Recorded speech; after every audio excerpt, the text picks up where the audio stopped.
When Benjamin Netanyahu didn't follow through on his promise to annex illegal Israeli settlements in the occupied West Bank, some in the settler movement called it betrayal. But as the contours of Israel's deal with the UAE come into focus, others believe it could end up being a bargain.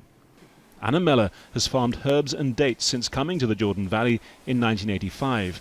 She was never pro-annexation, but she is interested in normalisation. Nobody betray or not betray. We want a normal life, with a good life, with good business. This is what's important for us.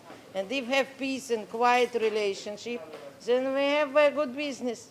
With the deal ending the UAE's embargo on Israel, MELLER's in talks about exporting her product and sharing agricultural techniques developed for a hot, arid climate. The local mayor, who heads the settler Yesha Council, has accused Israel's Prime Minister of betrayal for suspending annexation.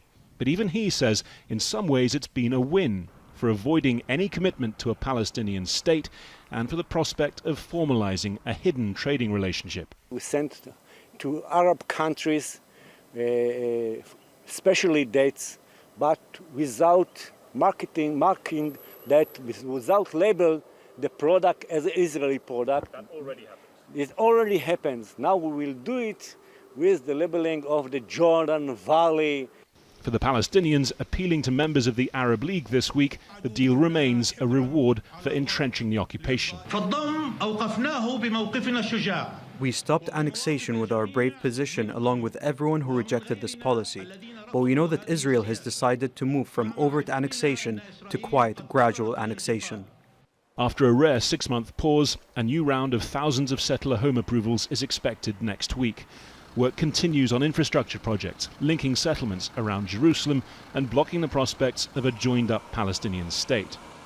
Palestinians have long said that an undeclared, creeping form of annexation has been going on for many years in the shape of projects like this one. And there's no sign of this kind of activity being slowed by the deal. For one influential settler mayor, the deal undercuts the prevailing international position that settlements are the main obstacle to progress on a peace deal. The traditional concept was that in order to gain peace, we will have to withdraw back to the 1967 borders.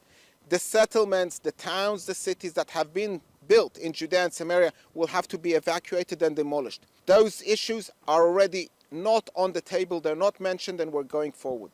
He's not alone in believing that the longer this process continues, the likelier that annexation eventually comes back into view.